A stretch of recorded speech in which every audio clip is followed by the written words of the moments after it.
Señor, venimos al trono de la gracia a pedirte misericordia, oportuno socorro. Pedimos, Señor, nos perdones de nuestros pecados, de todo lo que te ofende, Señor, tanto en acción como en pensamiento, Señor. Pedimos, Señor, que tu Espíritu Santo obre, abra los corazones de las personas que van a escuchar, Señor, por las redes sociales, esta enseñanza, Señor, de la iglesia, Señor, que va a escuchar igual, de las personas que no te conocen, Señor, que prepares esos corazones para que ellos puedan ver, Señor, la necesidad urgente de buscar de ti, de buscarte, Señor, diligentemente, porque, Señor, estamos sin ti, condenados, sentenciados a una muerte eterna, Señor, y esto, Señor, mucha gente no lo comprende y no lo sabe, Señor. Pedimos que ores en ellos, te damos gracias por este tiempo, Señor, a pesar de que lo vemos como un mal tiempo, Señor, pues tú eres Dios y estás en control y sabes que es necesario este tipo de tiempo, Señor, lluvias para esta tierra, para todo lo que, Señor, comemos, de ahí también los vegetales y hortalizas y todo esto, Señor. Te damos gracias también porque nos has mantenido, Señor, con salud. Estamos pues realmente sanos, nos tienes un techo, alimentos, nos tienes familiares, hermanos, padres. Te damos gracias por muchas bendiciones, Señor, que no vemos que nos das, Señor, todos los días. Pedimos por esas personas que están enfermas, por esas personas que están trabajando en los hospitales, Señor, para que tu evangelio llegue a ellos, para que tengan, Señor, esa oportunidad de ser salvos por ti, Señor. Bendecimos tu santo nombre, lo exaltamos en el nombre de Cristo Jesús nuestro Señor. Amén y amén. Hoy es martes de estudio bíblico y los martes estamos con el libro de Marcos, el Evangelio de Marcos. Estamos en el capítulo 14. Nos quedamos en el versículo 9. Hoy vamos a ver del versículo 10 al 25. Y los temas son dos. Judas ofrece entregar al Señor Jesús y la institución de la Cena del Señor. La semana pasada terminamos de ver el ungimiento que María, la hermana de Lázaro, le hizo al Señor Jesús previo a su muerte. Vimos que esto trajo molestias entre los discípulos, vimos los detalles y hoy vamos a ver la traición de Judas que le hace al Señor Jesús junto con la institución de la cena. Acompáñame con tu Biblia a el Evangelio de Marcos, capítulo 14, vamos a ver del 10 al 25, por favor.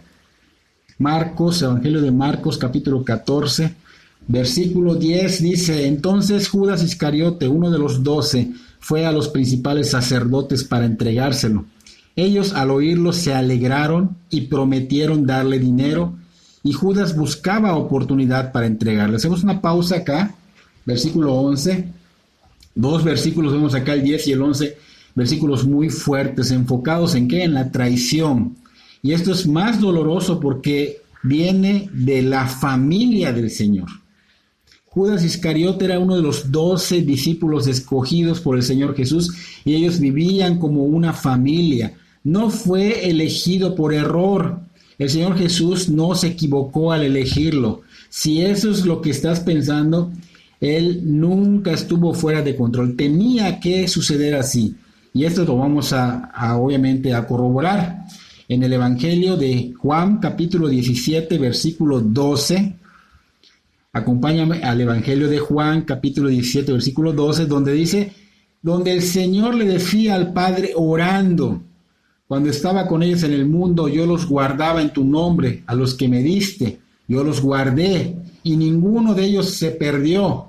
Y aquí, entre comillas, podemos apuntar o subrayar, sino el hijo de perdición para que la escritura se cumpliese. Entonces vemos que acá que el Señor estaba orando a los discípulos por los que estaban en ese momento y por los que seríamos hoy día y por los que van a ser a futuro.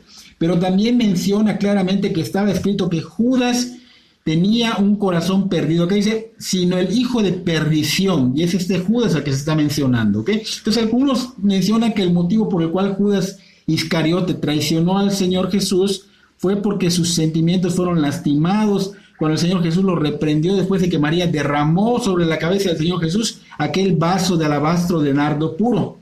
Algunos especulan que Judas también quería forzar al Señor Jesús a hacer una demostración de la gloria mesiánica, ¿no?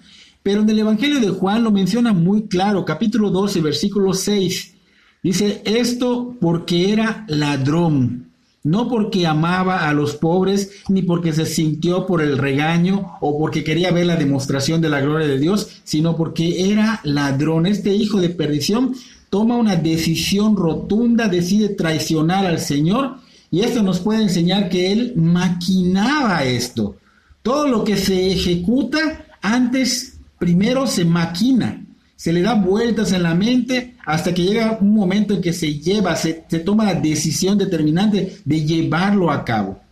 Y en verdad, pues tomamos día a día malas decisiones y lo hacemos todo el tiempo por el simple hecho de no seguir y obedecer el consejo de Dios. No queremos nada con Dios, solo queremos pedirle favores, solo queremos recibir las bendiciones, pero fuera de eso estamos lejos, le estamos diciendo aléjate Dios a través de nuestras actitudes, le estamos diciendo eres estorbo para mi vida mundana, y si soy cristiano le decimos no creo en ti para que dirijas mi vida en este mundo, solo creo que cuando yo muera me vas a llevar al cielo. Entonces, el no seguir el consejo de Dios es un hecho que nos llevará lejos de Él y también es un hecho que traerá consecuencias garrafales. Solo por su gracia permanecen algunos en el Señor y no es de jactarse de sí mismo. Él es quien nos da la gracia, nos guarda para que no nos perdamos, nos corrige o disciplina cuando eres hijo de Dios. ¿Para qué? Para que no te pierdas. Entonces podemos ver un ejemplo, por ejemplo, en Pedro, cuando el Señor le dijo a Pedro que iba a ser zarandeado por Satanás. Si el Señor no hubiese orado o rogado para que no faltara su fe, para que él estuviera firme, Pedro se hubiera perdido. Pedro negó 3 veces al Señor. Y nosotros lo hacemos mucho más veces, día a día, con nuestras actitudes. Pedro dejó de orar constantemente. Nosotros lo hacemos igual y peor. Pedro pudo terminar como Judas, pero Pedro se arrepintió genuinamente.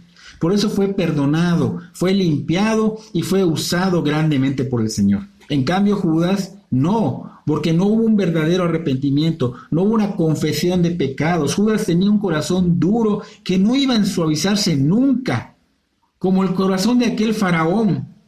Y es algo que tienes que comprender, que Dios nunca va a obligar a alguien. Él nos da la sabiduría divina para que elijas. Nosotros sabremos si elegimos, si tomamos la decisión de seguirlo, de tomar las bendiciones, el camino de bendición, o tomamos el camino de maldición, que es el camino del mundo, que es manipulado por el mal. Es por eso que Dios sabe quién va a ser duro siempre, y lamentablemente estos que son duros siempre no tendrán oportunidad de ser perdonados, como el faraón, como Judas, no tendrán oportunidad de quitarles esa destitución de la gloria de Dios. Seguirán destituidos y su final es el infierno. Según el Evangelio de Mateo, Judas decide ir a buscar a estos principales sacerdotes para proponerles un acuerdo siniestro. Mateo capítulo 26, versículo 15 dice, Judas le dice a los principales sacerdotes, ¿qué me queréis dar? Y yo los entregaré. Imagínense ver a este supuesto discípulo del Señor Jesús dándole pues traición, puñaladas por la espalda, diciendo yo les entrego al maestro, yo les entrego al Señor Jesús en bandeja de plata. ¿Acaso esto no es una tremenda situación dolorosa? Traicionando a quien daría su vida por él. Y estos sacerdotes hijos del mal no dudaron en aceptar rápidamente su oferta, inmediatamente le tomaron la palabra y dice Mateo que le ofrecieron 30 piezas de plata. Podemos ver que estos hombres eran los sacerdotes del concilio del Sanedrín, eran los principales, lo que es la autoridad religiosa, hombres distinguidos con trajes de sacerdotes finos, elegantes. Ellos eran, según la autoridad religiosa, el ejemplo, pudorosos, cultos, respetados. Pero podemos notar que era en apariencia, hipocresía, vivían con máscaras, eran superficiales, como dice el Señor en Mateo 23, eran semejantes a sepulcros blanqueados. Dice el Señor que por fuera lucen hermosos, pero por dentro están llenos de huesos de muertos y de toda inmundicia. Y el Señor dice, parecéis por fuera justos a los hombres, pero por dentro están llenos de hipocresía y de maldad, decía el Señor en el capítulo 23 de Mateo, versículo 27 y 28. Y así eran los sacerdotes y también Judas, ambos enseñaron su corazón, abrieron su corazón y vimos lo egoísta y materialistas que eran. Judas quería una revolución contra los romanos, por eso seguía al Señor Jesús para también, aparte de robar, para incitarlo, para empujarlo a que cause esa revolución contra los romanos. Judas solo criticaba, solo contaminaba, y vimos que contaminó a los discípulos anteriormente por lo que hizo María con el Señor. Y Judas era ladrón, lo acabamos de leer. Entonces tenemos que tener cuidado, hermanos, de no caer en esta religiosidad legalista que se vuelve una hipocresía en la vida de los que profesan amar a Dios. Porque muchos hoy día son hipócritas. Pero esto no lo puede decir una persona que no conoce a Dios, porque ellos están ciegos espiritualmente. El ciego espiritual solo puede ver superficialmente. ¿Cómo puede ver la falsedad de alguien si esta falsedad solo se percibe en el espíritu? Entonces las personas que hablan de que la iglesia, las personas que van son hipócritas, realmente ellos no se dan cuenta que están mal. Pero tú sí, cristiano, y trata de no caer en esa hipocresía. Alguien que está en el Espíritu discierne inmediatamente, tú cristiano disciernes inmediatamente y puedes notarlo con el trato diario de las personas. Con un trato tú te das cuenta qué tienes en tu corazón. Estos sacerdotes fueron movidos por la envidia y los celos. Tenían temor de ser desplazados por el Señor Jesús. Ese era su pensamiento. Judas Iscariote fue movido y motivado por la codicia. Él pidió dinero. ¿Cuánto me darán si lo entrego? Y al ver estos puntos, no podemos decir nosotros nunca lo haríamos. Porque muchos eso dicen, yo jamás haría algo así. Yo jamás le haría algo así al Señor. Se confían en que, se jactan de que no lo van a hacer y luego caen en cosas peores. Si Dios dejó escrito, el que crea estar firme, mire que no caiga.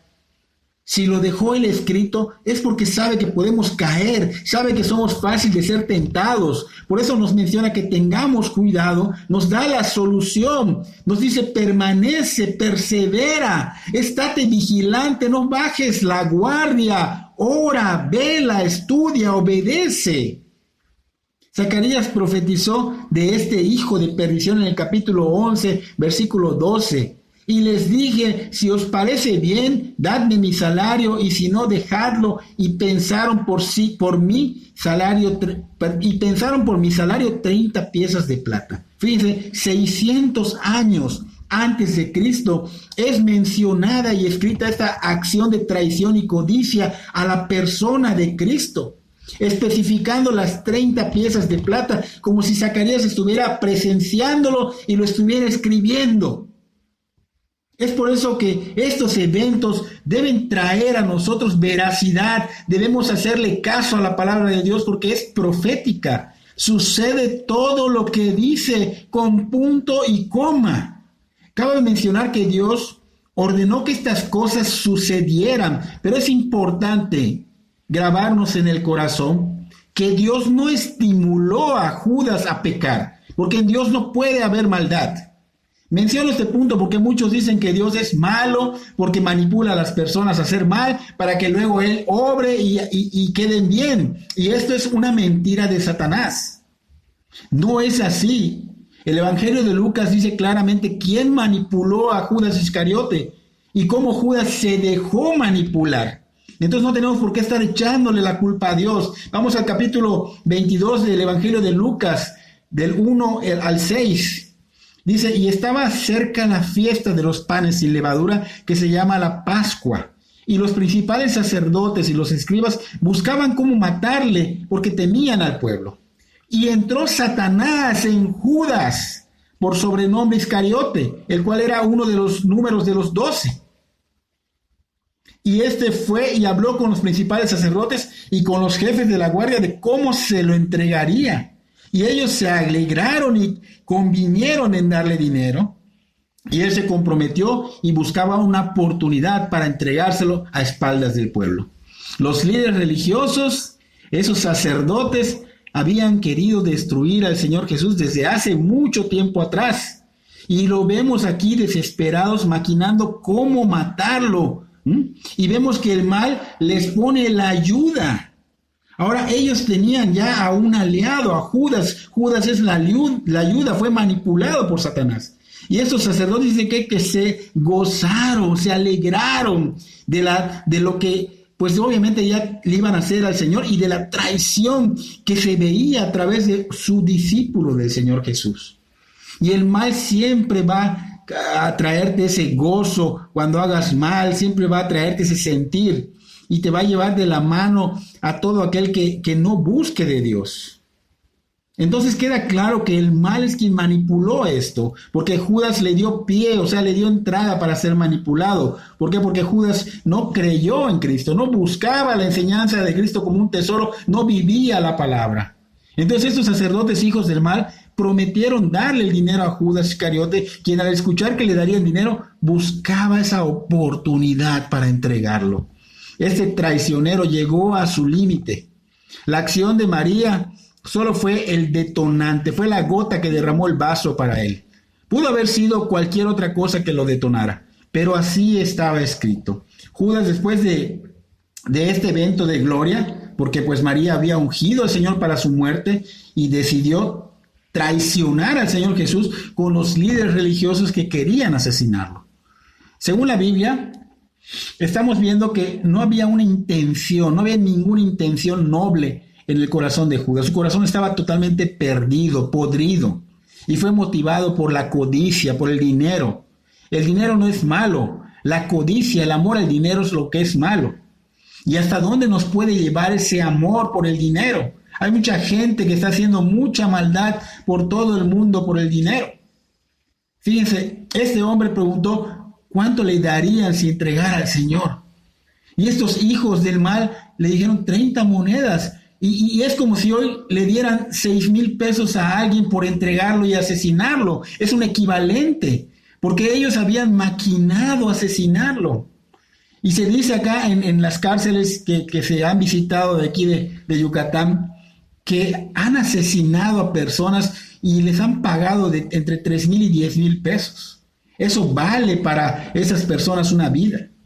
Aquí vemos que Judas entrega al Señor para muerte, al Salvador de la humanidad, que es Dios mismo, y que fue por una suma que hoy día equivale a 6,000 pesos.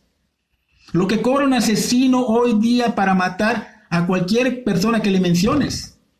¿Y saben por qué fue así? Porque tenía que ser un precio muy bajo, porque Cristo tenía que ser humillado hasta lo sumo, para que fuera más valioso para las almas de los arrepentidos y redimidos. Y esto nos debe llevar a aprender ¿a qué? A entregarnos, a consagrarnos. Cristo se consagró, se entregó totalmente por nosotros, fue humillado hasta lo sumo por nosotros, y nosotros debemos de venir humildemente y humillarnos ante el Señor. Debemos hacerlo como dijo Pablo en Romanos 12:1-2. Hermanos, os ruego por las misericordias de Dios que presentéis vuestros cuerpos en sacrificio vivo, santo y agradable a Dios, que es vuestro culto racional. No os conforméis a este siglo, sino transformaos por medio de la renovación de vuestro entendimiento, para que comprobéis cuál sea la buena voluntad de Dios, agradable y perfecta. Consagrarse, entregarse, rendir todo tu ser al señorío de Jesucristo. Cuando nos consagramos, damos nuestra máxima adoración al Señor, y lo hacemos cambiando nuestra manera de vivir, nuestro sistema de vida por el sistema de Cristo, por la voluntad de Dios, que es buena, agradable y perfecta. Así que evitamos caer en todas esas cosas si es que nos consagramos, si vivimos como Dios manda. ¿Por qué? Porque queremos agradarlo, no porque nos vamos a ganar algo. No podemos ganar el cielo. Pero cuando ya eres de Cristo, te consagras porque lo agradas, porque quieres seguirlo, porque quieres vivir la santidad, porque dice la palabra de Dios que sin la santidad nadie verá al Señor. seguimos voluntariamente a quien es digno de darle toda nuestra atención y obediencia. Continuamos ya con el otro tema, hermanos, que es la institución de la Cena del Señor. Vamos a Marcos, Evangelio de Marcos, capítulo 14, versículo 12 en adelante. Y dice el versículo 12, el primer día de la fiesta de los panes sin levadura, cuando sacrificaban el cordero de la Pascua, sus discípulos le dijeron, ¿dónde quieres que vayamos a preparar para que comas la Pascua? Hacemos una pausa acá. Versículo 12. Aquí estamos viendo que Judas ya había traicionado al Señor Jesús y solo buscaba el momento o la oportunidad para entregarlo. En ese tiempo estaban dando inicio a las fiestas de los panes sin levadura y de continuo la Pascua. La Pascua, dijimos la semana pasada, que era una celebración anual sobre la liberación del pueblo de Israel, cuando fue oprimida por Egipto por 400 años. En ese entonces Dios le dio el medio para sustituir la vida de cada primogénito del pueblo de Israel. Y este medio mencionamos que fue el sacrificio de la sangre de un cordero, la cual se pusieron la sangre en los dinteles de los marcos de las casas. En nuestro caso, Dios ha provisto en Jesucristo el precio para nuestra redención, el sacrificio y la sangre de su Hijo, su único y primogénito Hijo. Y es algo muy fuerte que Dios haya dado a su primogénito. Debemos analizarlo, debemos realmente meditarlo, porque si los egipcios sufrieron con la pérdida de sus primogénitos, ¿cómo habrá sufrido Dios por su unigénito Hijo, sacrificándolo como un cordero por la humanidad y descargando toda su ira sobre él? El Señor Jesús, sabiendo el significado de las fiestas y sujetándose a la voluntad y al tiempo de Dios, llevará a cabo este acto de redención y lo hará durante la celebración de la fiesta de la Pascua y de los panes sin levadura de su época. Y esto lo va a hacer en el tiempo perfecto de Dios. Jerusalén estaba saturada en ese tiempo, estaba llena de visitantes, no había dónde hospedarse. Recuerden que venían multitudes de todos lugares a Jerusalén, porque eran las Pascuas y tenían que adquirir un corderito o una palomita, porque pues si tú traías un animalito a los sacerdotes, ellos le buscaban defectos y lo rechazaban, así que prácticamente te obligaban a comprárselos, haciendo de esto un lucro.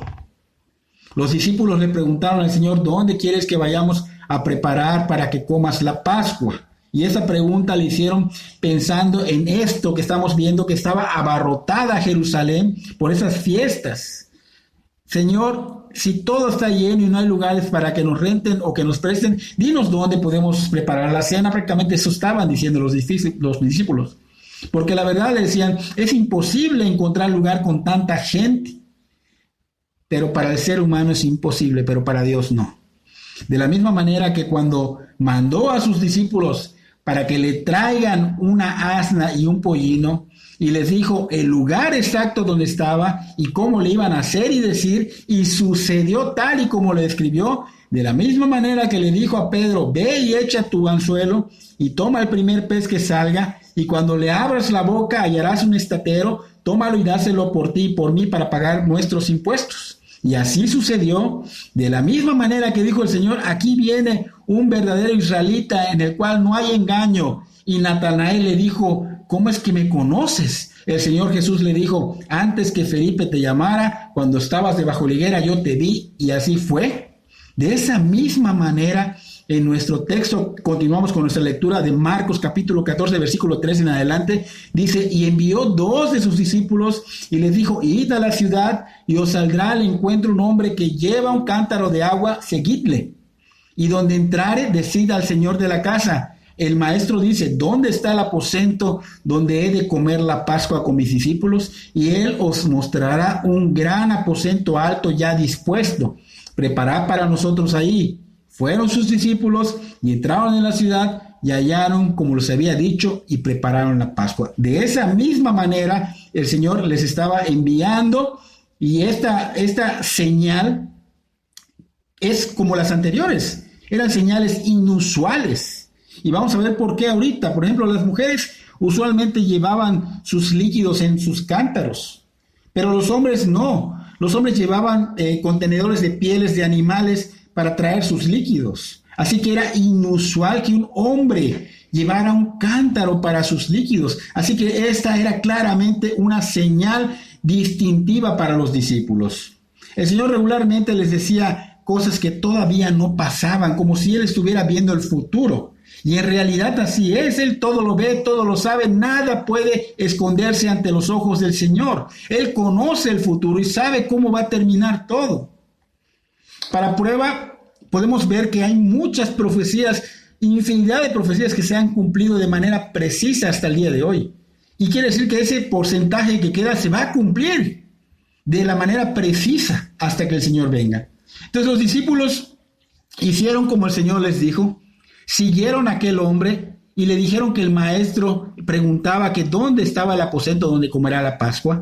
Esta pregunta pues como que se oye innecesaria, porque el Señor pudo haber dicho dónde estaba ese lugar, pues Él todo lo sabe. Pero el Señor nos enseña su discreción. El Señor tenía una buena razón para hacer los arreglos de manera íntima. El Señor fue prudente porque sabía de la traición de Judas. Y es por eso que hace una pregunta para que no se apresurara Judas en traicionarle antes de tiempo, antes de que él pudiera hablar, el Señor pudiera hablar cosas importantes con sus discípulos en la cena. Entonces el Señor tenía discípulos de confianza y otros que no. Entonces sus discípulos dice que fueron, preguntaron al hombre, los de confianza, ¿no? Preguntaron al hombre y el hombre les dijo ¿dónde? Y fueron y prepararon la Pascua en ese gran aposento alto. Continuamos con nuestro texto, Marcos 14, versículo 17, vamos a leer al 18 y hacemos pausa. Y cuando llegó la noche, vino él con los 12. Y cuando se sentaron a la mesa mientras comían, dijo Jesús, de cierto os digo que uno de vosotros que come conmigo me va a entregar. Hacemos pausa en el 18. Aquí tenemos que recordar la cultura. En esos lugares se acostumbraba que la cena comenzaba a las 6 de la tarde. Algo que podemos notar es que hay un orden en el comienzo de cada actividad. Dios es un Dios de orden, Dios es un Dios de disciplina y los que somos sus hijos debemos ser ordenados en todo, debemos ser disciplinados, íntegros, porque Él es digno de ser adorado con excelencia. ¿Ok? El Señor dice que se sentó con los 12.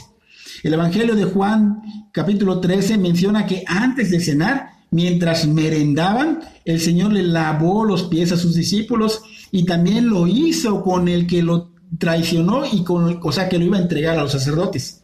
O sea, no solo lo hizo con los 11, sino hasta con Judas. Entonces Judas, a pesar de traicionar al Señor, tuvo la oportunidad de ser perdonado.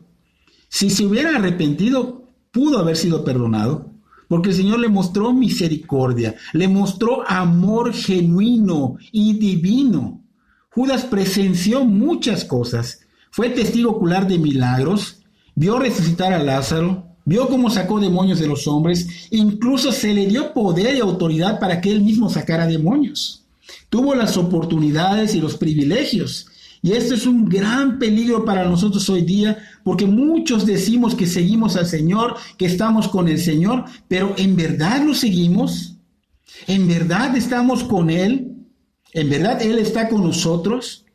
Muchos son los que no están. Judas fue uno de los que aparentaban. No se le notaba, fíjense, que fuera un espía y traidor. Estaba con el otro equipo, que es el de Satanás, y podemos ver que no se notaba. Podemos ver que aunque el maestro de maestros le enseñó, Dios hecho carne le predicó y le enseñó con su vida humana a vivirla, aún así no estaba con él. A Judas no le contaron estos sucesos, él estuvo presente en todo. Debemos aprender mucho de esto. Al Señor no le gustan las apariencias de piedad. Fíjense, Judas oraba, escuchaba la instrucción, mostraba obediencia, hacía obras, expulsó demonios, compartió la palabra, fue seguidor y discípulo. ¿Podemos ver el peligro?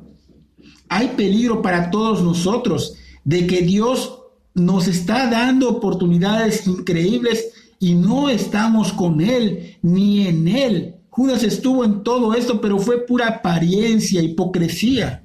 Entonces debemos analizarnos a la luz de las Escrituras y buscar día y noche al Señor. Debemos obedecer y ser comprometidos. Debemos guardar nuestro corazón para que realmente estemos con Él y Él en nosotros.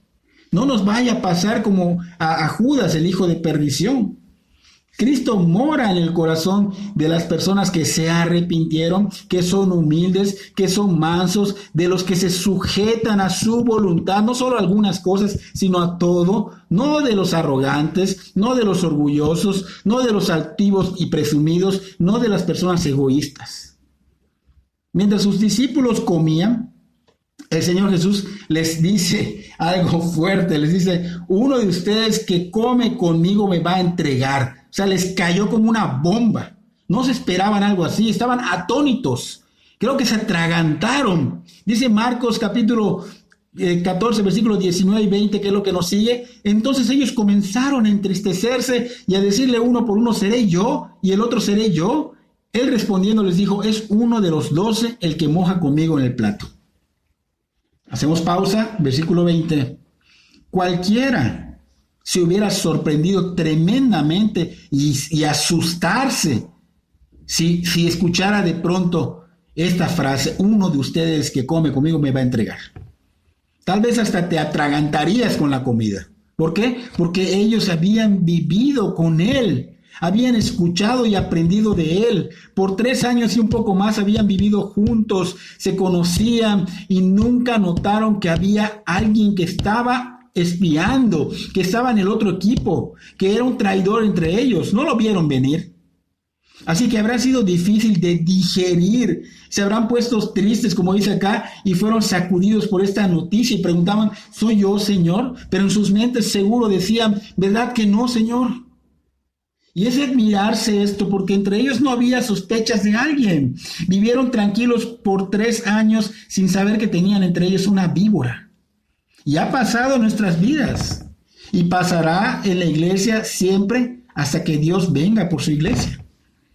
Nadie sospechaba de alguien, ni de Judas se sospechó. Todos estaban asombrados, y cuando el Señor dijo: es uno de los 12 el que moja conmigo en el plato, pues Mateo lo dice de otra manera. Mateo le dice: el que mete la mano conmigo en el plato, ese me va a entregar.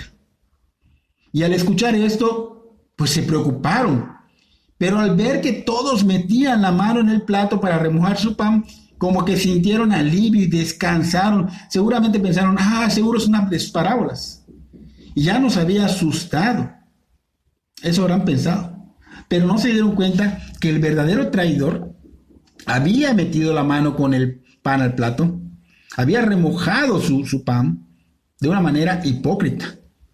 Y a veces Dios nos habla y no detectamos las advertencias. Lo escuchamos, pero no le prestamos la atención debida y no obedecemos. Hasta que pasa algo y decimos: wow, me lo estaba diciendo el Señor y no le hice caso, no le tomé importancia, no le obedecí, no quise realmente hacerlo y me enterqué en ello. Entonces aprendamos de esto. Continuamos con nuestro texto, Marcos 14, versículo 21. Dice: a la verdad el Hijo del Hombre va según está escrito de él, mas ay de aquel hombre por quien el Hijo del Hombre es entregado. Bueno le fuera a ese hombre no haber nacido. Aquí vemos algo tremendo, palabras duras. Y al escuchar esas palabras, se asombraron otra vez. Entonces vieron que el Señor hablaba en serio, vieron que todo lo que dijo anteriormente era serio y no era una parábola. Y en el Evangelio de Lucas dice que los 11 comenzaron a discutir sobre quién podría ser. O sea, se enojaron de que había alguien que quería hacer algo en contra de su amado maestro. Es lógico. Cualquiera se hubiera enojado grandemente y cualquiera discutiría y trataría de encontrarlo para disciplinarlo, para detenerlo. El Señor afirmó que esto traería consecuencia, que esta traición traería consecuencia. Bueno le fuera a este hombre no haber nacido. O sea, algo fuerte, una advertencia y consecuencia fuerte, pero aún así el traidor ya tenía su plan para entregarlo. Aún sabiendo que lo querían asesinar, él sabía que lo tenía que entregar, no le importaba. Aún escuchando aquí la consecuencia que traería, aún sabiendo que el Señor ya sabía de su traición, a él no le importó más que su dinero. Su corazón estaba totalmente endurecido. Y algo que podemos notar en Judas Iscariote es que ya no tenía temor de Dios, no tenía temor al que puede matar al alma del infierno. Había escuchado de esto, pero no tenía temor. Había escuchado cómo le habló el Señor Jesús a los fariseos en el capítulo 23 de Mateo y no tembló. Aún escuchó lo que le esperaba, mas ay de aquel hombre por quien el Hijo del Hombre es entregado. Bueno le fuera a ese hombre no haber nacido. No tuvo miedo, no le importó, no le intimidó. Y esta palabra ay es una palabra usada en el Antiguo Testamento y en el Nuevo Testamento que expresa advertencia, amenaza o maldición por el dolor, por la lamentación, por el caos y la aflicción que va a traer a su vida. Y Judas aún así no se inmutó, siguió con su plan. A él solo le interesaba su dinero. Y muchos hoy día escuchan las advertencias de la palabra de Dios, tanto para los cristianos y para los que no lo son. Y después de escucharla, ¿qué hacemos o qué hacen? Siguen con sus mismos planes perversos. Seguimos con nuestra planeación, con nuestras actitudes, con nuestro mismo sistema que no glorifica a Dios. Entonces, cuidado, cristianos y no cristianos. Judas es el ejemplo que no debemos seguir.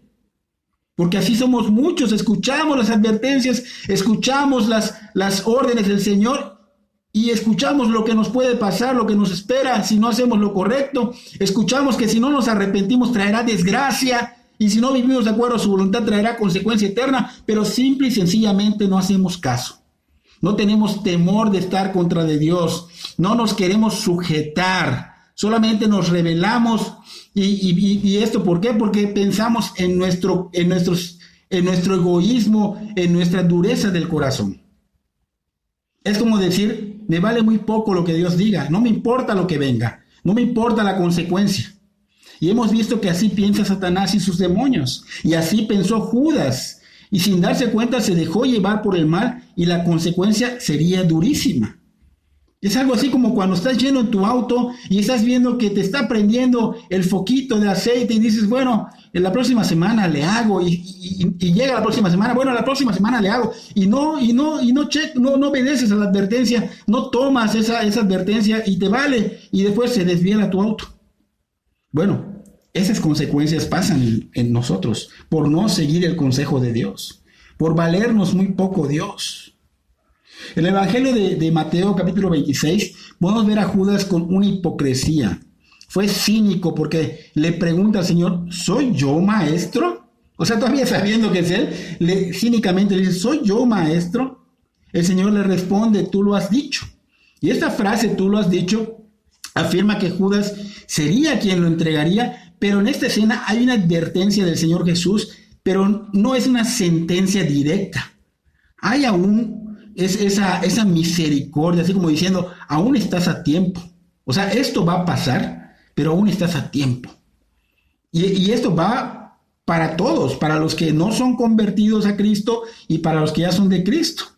Que esto no sea nada más una historia más para nuestra vida. Más bien que sea el consejo directo de Dios hacia nosotros, porque vemos acá su gran misericordia. Podemos ver un profundo amor por Judas, porque esta era su última y fugaz oportunidad de renunciar a su planeación malvada y arrepentirse y confesar. El Señor ya sabía, le estaba previniendo, y esta prevención y este tipo de juzgado que el Señor estaba haciendo es prácticamente una misericordia para que se arrepintiera y confesara. Y muchos piensan que el Señor odió a Judas con las advertencias directas de sentencias graves, pero esto no es así. A los mismos líderes religiosos los reprendió fuertemente y aún así no los odió, les extendió misericordia, les dio tiempo suficiente para que se arrepintieran, pero ellos no quisieron, lo rechazaron. Entonces, si nosotros fallamos en ver acá el amor del Señor hacia Judas, con esas palabras de advertencia, con esas palabras que expresan juicio, pero que también traen compasión, es un hecho que nosotros no podríamos tener la oportunidad de ser salvos por Cristo. Porque nosotros, dice la palabra en Efesios capítulo 2, 1 en adelante, dice que estábamos muertos a causa de las maldades y pecados en que vivíamos, porque nos sujetamos a lo que el mundo enseña y hacíamos la voluntad del espíritu que domina el aire y que anima a los que desobedecen a Dios, y este es Satanás. Y vemos a Judas Iscariote hacer lo mismo, sujetarse a la voluntad de Satanás. Y como Judas, igual que nosotros, seguíamos, los que ya somos de Cristo ya no, pero antes seguíamos, y los que no son siguen los malos deseos, cumpliendo los caprichos de su naturaleza pecaminosa y de los pensamientos. Y a causa de esto, merecen, o merecía yo, por ejemplo, el cristiano, con toda razón, el castigo de Dios, igual que todos. Pero como Dios es tan misericordioso, dice acá que nos amó con un amor tan grande que nos dio vida a través de Cristo Jesús, a través del sacrificio de Cristo. ¿Acaso Judas no tenía la oportunidad también? Por la bondad de Dios se recibe la salvación a través de Cristo Jesús. A través de Cristo Jesús nos resucita y nos hace sentar, dice, en lugares celestiales, en el cielo. O sea, solo a través de Él podemos ir.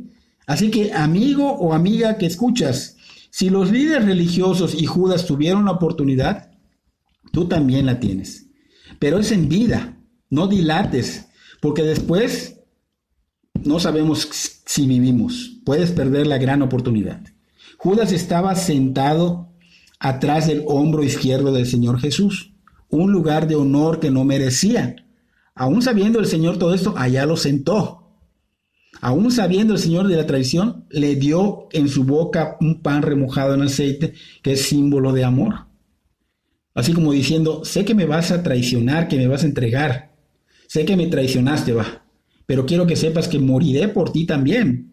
Solo tienes que volver a mí, arrepentido y quebrantado, confesando tu pecado, y yo te voy a perdonar y te voy a justificar ante el Padre. Es lo que el Señor estaba diciendo a través de esta acción. En el Salmo 41:9 se menciona esta situación que estaba aconteciendo. Salmo 41:9 dice, aún el hombre de mi paz, en quien yo confiaba, el que de mi pan comía, alzó contra mí el calcañal. Aún así el Señor Jesús le mostró a Judas que lo amaba y le dio la oportunidad de arrepentirse, pero él rechazó esta gracia. Y comenzaron aquí con la cena del Señor. Marcos capítulo 14, versículo 22 al 24 dice, y mientras comían, Jesús tomó pan y bendijo, y lo partió y les dio, diciendo, tomad, esto es mi cuerpo. Y tomando la copa y habiendo dado gracias, les dio, y bebiendo de ella todos, les dijo, esta es mi sangre del nuevo pacto que por muchos es derramada. Hacemos pausa acá, nos queda un versículo para terminar. Hacemos pausa acá. Entonces, todo lo que se comió en la Pascua tenía un significado simbólico. Por ejemplo, en esa Pascua se comían las hierbas amargas que recordaban la amargura de la esclavitud. Se tomaba el agua salada que recordaba las lágrimas bajo la opresión de Egipto. Se comía el pan sin levadura que recordaba el cómo salieron huyendo de Egipto. El platillo principal de la comida era un cordero acabado de sacrificar. En este caso habían sacrificado ese cordero, pero no simbolizaba nada conectado con las agonías de Egipto. Pero era el sacrificio que llevaba el pecado, el cual permitía que el juicio de Dios pasara lejos de la casa que creía. O sea que prácticamente Cristo es nuestra justificación, nuestra limpieza de pecado, por el cual no vendrá el juicio de Dios para nosotros.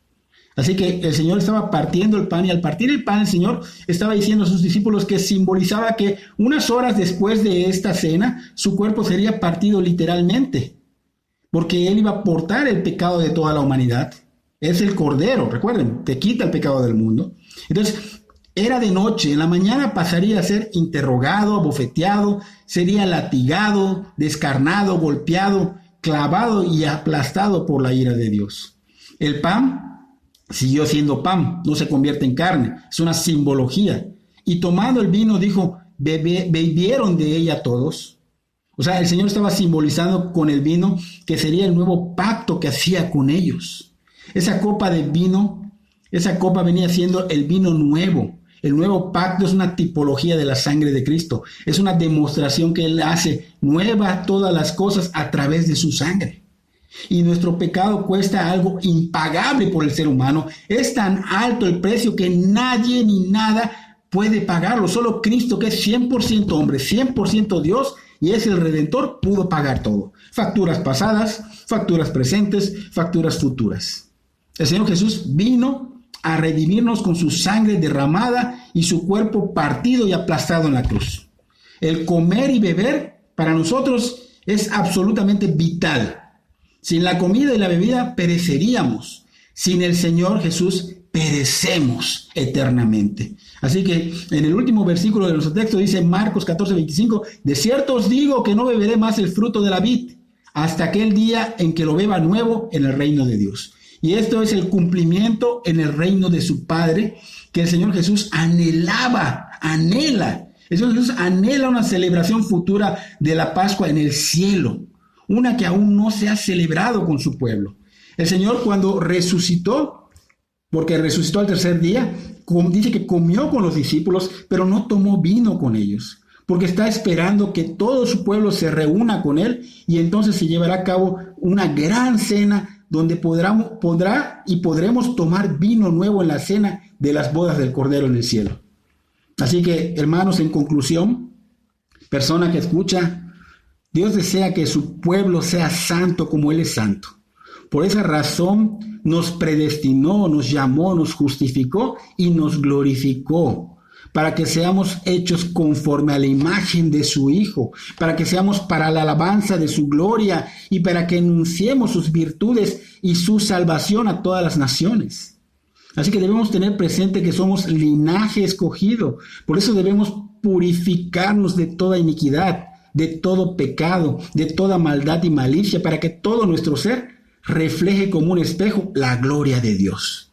Debemos tener presente que somos real sacerdocio, por eso debemos consagrarnos, entregarnos totalmente a su señorío y ser la sal de la tierra, esa tierra insípida de pecado, insípida de tinieblas. Somos la sal, sin entretenernos con nada de lo que el sistema del mundo nos pueda ofrecer.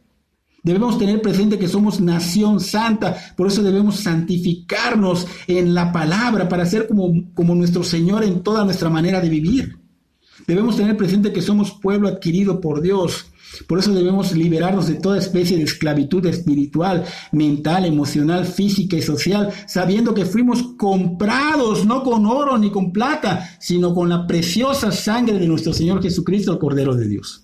Dios desea que todo aquel que escucha el mensaje del Evangelio, que el Evangelio de Cristo, reciba el sacrificio que el Señor Jesús hizo, que Él hizo en la cruz del Calvario. El Señor Jesucristo es el Cordero que se sacrificó por nosotros. Él quiere rociar con su sangre ya no la puerta, los dinteles de nuestras casas, sino la puerta y el interior de nuestro corazón. Por eso, hermano y persona que escucha que no es converso, hoy es la oportunidad de volver a Dios. Algunos estamos cayendo en hacer nuestra voluntad y no glorificamos a Dios aún conociendo a Dios. Y algunos que no lo conocemos vivimos lejos de Dios. Hoy Dios te está dando la oportunidad de ser ese pueblo santo adquirido por Dios. Quiere liberarnos de la esclavitud del pecado, de toda la esclavitud emocional y física y social. Así que te aconsejo verdaderamente que busques al Señor. Estoy para servirte. En verdad anhelo que tú conozcas al Señor Jesucristo.